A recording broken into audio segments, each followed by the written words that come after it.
they should be coming back soon.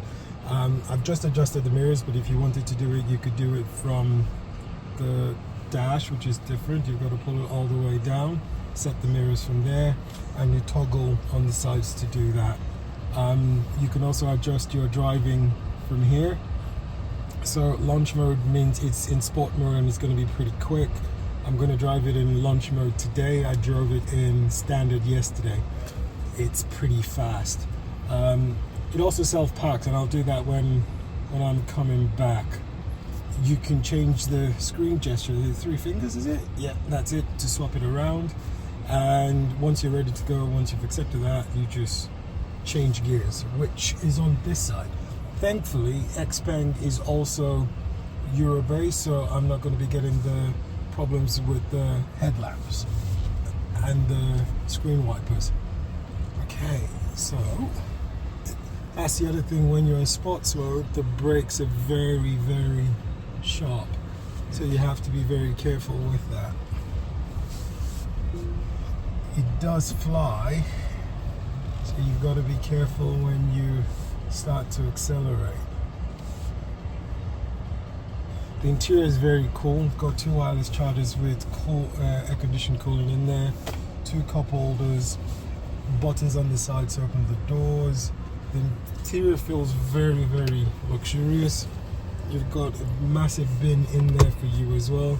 It doesn't have a pigeonhole for you to use on the passenger side. However, there's a lot of space in the car. Now, the first thing you'll notice about driving this car, unlike the Tesla Model Y, is how smooth it feels to drive. You're not going to be getting the same bumper and difficulties you get with the Model Y, where every single bump, every single crack in the road you feel in the car. Second thing you're going to know about this car when you're driving it is how quiet it is. Do you have a ticket for the machine? Car 13. Just move on. Yeah, I'll let it know.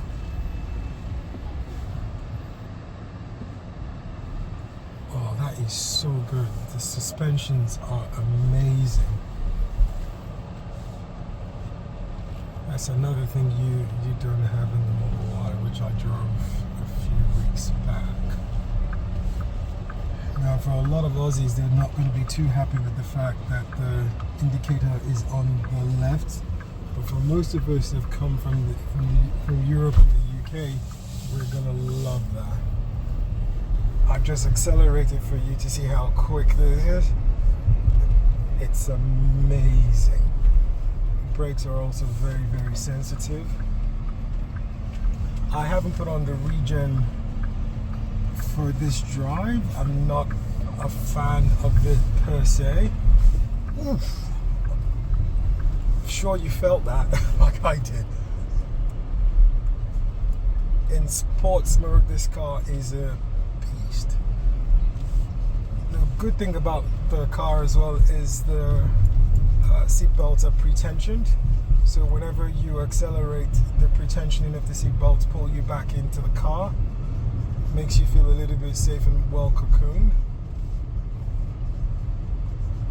You can do the one pedal driving on the XPeng, but I'm not a big fan of it. It tends to make me a bit queasy.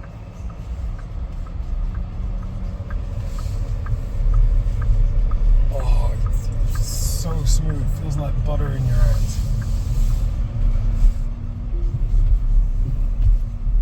And Sydney's potholes don't make the ride uncomfortable, which is not what I can say about the Model Y. I do, however, note that the Model Y is trying to change things in the Juniper when it comes through, and we'll wait for that.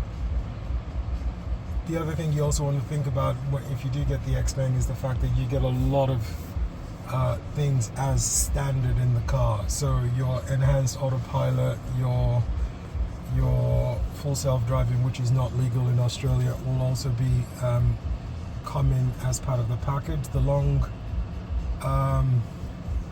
range XPeng has a theoretical range of 150 kilometers, I think, real world. I haven't had a chance to test drive that, but I will hopefully try to do a long drive with it.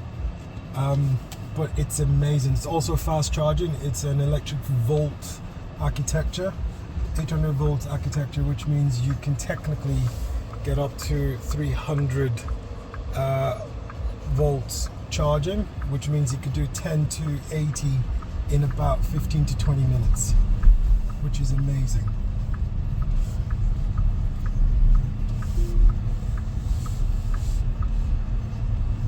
Alright, I'm just going to punch this for the fun of it. Let's see how we do. Oh, that does not get old. Sydney potholes, not me.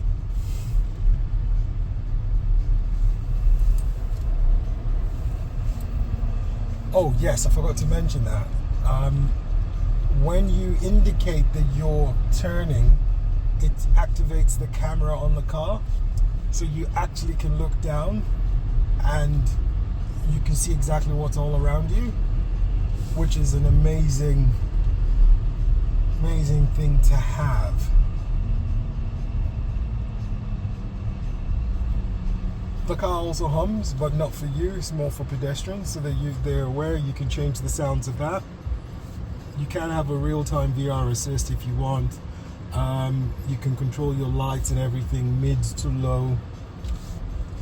One thing I will tell you though is, if you've got it in sports mode and you set it up for lunch and you're trying to juggle at stop signs, you've got to be careful, because it's very easy to underestimate how fast this thing can go.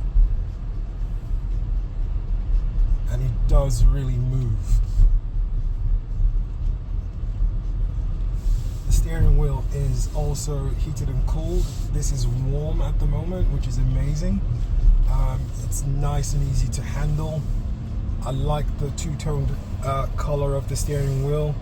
And unlike the Tesla, you also have a driver's information cluster right in front of you, which is also quite detailed and gives you your maps and other information that you can require. XPeng have said they're not going to be putting a heads-up display in any of their cars. Technically, I don't think you need it, how good the information cluster is. I am a slight fan of having the heads-up display in the car, but with this I don't think you're going to need it that much. The shape of the steering wheel also means that you've got a good view of the information cluster when you're driving. All in all, this is a fantastic car to drive. The funny thing is, it feels a lot more premium than the price. So base entry model for this is 54,500 before on-road costs. And by the time you put on-road costs, depending on which state you're in, you're looking maybe another 3 to 4 grand, 5 tops. For the long range model, it's I think about 58, but plus on-road costs, you're looking at probably about 64,000. Gotta go right, yeah. Right, just been corrected. I'm not sure where I'm supposed to be, but it's so smooth to drive. So smooth. This is probably why most of the legacy automakers are going to be in trouble. So if you think about what you would get for 50, let's say about 60,000, drive away 64,000, you're getting everything that you want in a car. 360-degree cameras, adaptive cruise control, you've got lane keep assist, you've got enhanced autopilot, you've got wireless charging, you've got a big boot. I think it's about 570 liters, the boot size. You've got a car that can park itself. You need to see videos of XPeng in China where owners send the car into the parking lot and the car goes and parks itself.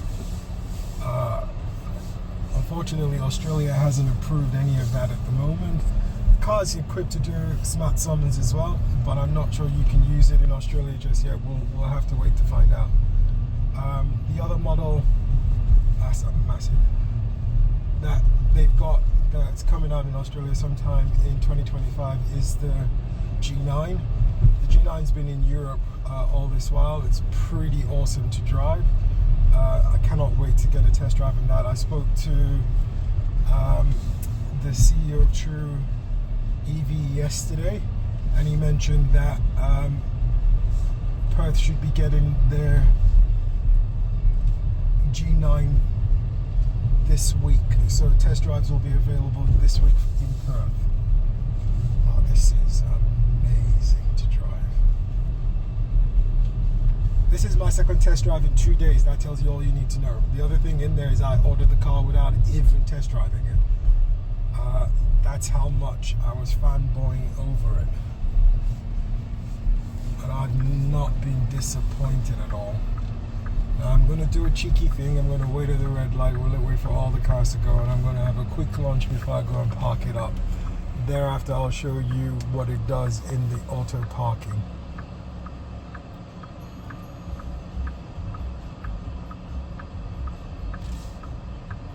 Oh, this is amazing.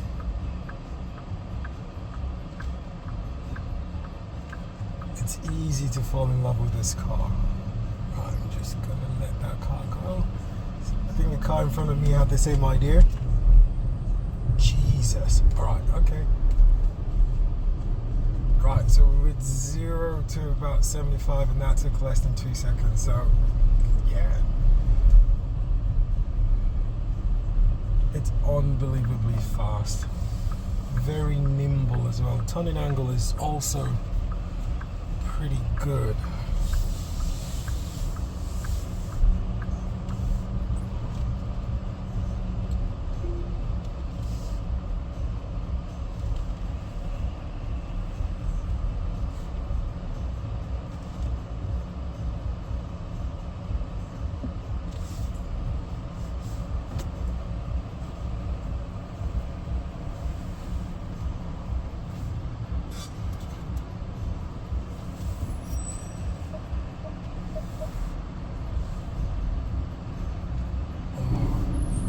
So smooth, so quiet, it's amazing.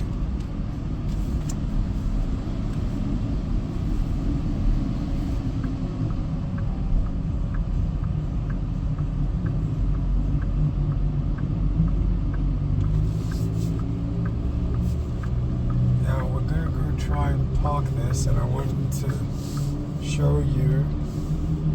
So as you can see, the car's already mapping out all the parking spaces, and it's identifying which parking spaces are available. I'm trying to go all the way to the bottom, and then we can find somewhere to park, and you can see how it maneuvers.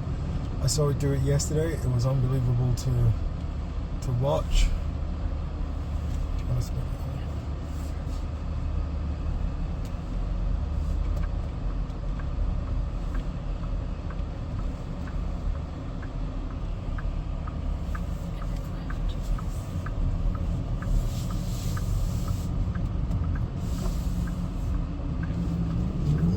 Turning circle again is impressive. This is a very tight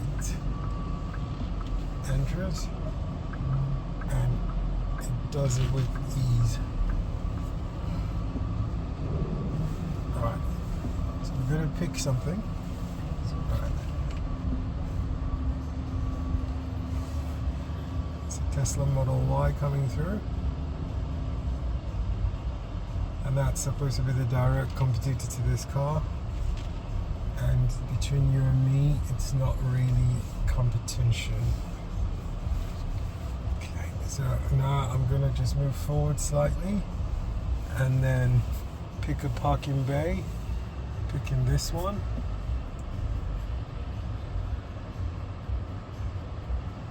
And you can watch my hands are off the screen and the car is moving itself.